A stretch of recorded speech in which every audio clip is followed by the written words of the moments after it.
Partie un bracelet de lumière. Une légende du royaume d'Ashanti. Dans le royaume prospère d'Ashanti, au cœur de l'Afrique de l'Ouest, vivait une jeune femme nommée Amina. Elle était connue dans tout le village pour sa gentillesse et sa beauté naturelle, qui rayonnait comme le soleil levant sur les montagnes sacrées. Amina était promise à Kofi, un brave guerrier au cœur noble. Leur amour était pur et profond, semblable aux racines du baobab millénaire qui s'étendait jusqu'au centre de la terre. Chaque soir, sous l'arbre ancestral, ils se retrouvaient et rêvaient ensemble de leur futur. Un jour, avant de partir en expédition pour protéger le royaume contre des envahisseurs, Kofi offrit à Amina un magnifique bracelet en or. Mais ce n'était pas un bracelet ordinaire. « Ce bracelet appartenait à ma grand-mère », dit Kofi en le plaçant délicatement au poignet d'Amina. « On dit qu'il est béni par les ancêtres et qu'il brille de 1000 feux tant que l'amour entre deux âmes reste fidèle et vrai. Porte-le jusqu'à mon retour, et je saurai que ton cœur m'attend. » Amina pleura de joie et promit « Je porterai ce bracelet jusqu'à ce que tu reviennes, et même après.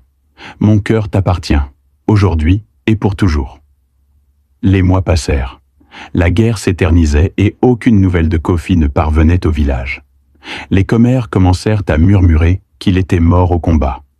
Le chef du village voisin, Obasi, un homme riche mais arrogant, remarqua la beauté d'Amina et décida de la demander en mariage. « Pourquoi attendre un fantôme ?» disait-il en exhibant ses richesses. « Je peux t'offrir un palais, des serviteurs, des tissus précieux du monde entier. » Mais Amina refusait poliment, encore et encore. « Mon cœur est pris, et il le restera. » Obasi, frustré par ses refus répétés, consulta Mami Wata, une sorcière redoutée qui vivait au bord de la rivière interdite. Elle était connue pour sa magie noire et ses potions d'amour. « Je veux qu'elle m'aime et oublie ce guerrier », ordonna Obasi en déposant un sac d'or aux pieds de la sorcière. Mami Wata sourit méchamment, révélant ses dents limées. « Je vais lui faire boire une potion qui effacera tous ses souvenirs de Kofi. Mais attention, la magie a toujours un prix. » La nuit suivante, déguisée en vieille mendiante, Mami Wata se présenta chez Amina et lui offrit une calebasse d'eau fraîche.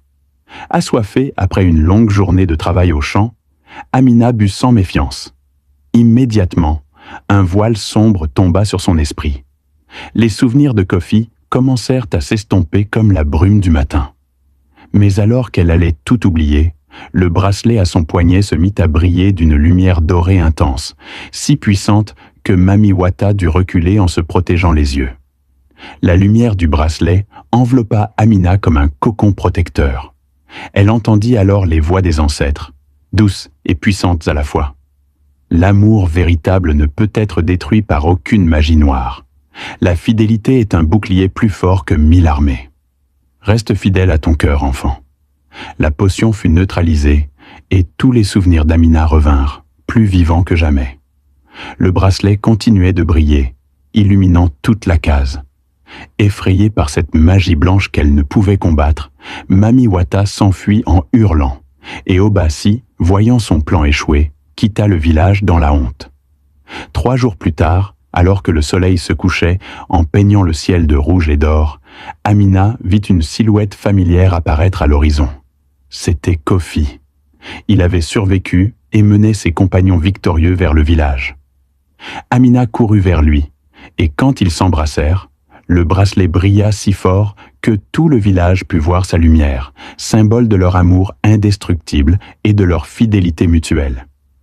Kofi remarqua l'éclat particulier du bracelet et comprit qu'Amina avait dû faire face à une épreuve pendant son absence. Elle lui raconta toute l'histoire. « Tu as résisté à la magie noire et aux tentations grâce à la pureté de ton cœur, » dit-il en la serrant contre lui.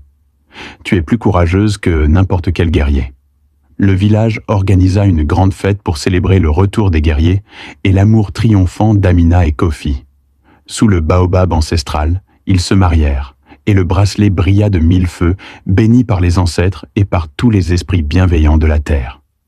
Ils vécurent de nombreuses années heureuses ensemble et eurent beaucoup d'enfants. Le bracelet fut transmis de génération en génération, rappelant à chacun la puissance de l'amour fidèle. La fidélité et l'amour véritable sont plus puissants que toutes les richesses et toutes les magies du monde. Un cœur loyal est protégé par les ancêtres et ne peut être corrompu. La patience dans l'adversité et la constance dans nos engagements sont les véritables trésors qui illuminent notre vie. Comme le dit un proverbe africain, un cœur fidèle est un jardin où fleurissent 1000 bénédictions.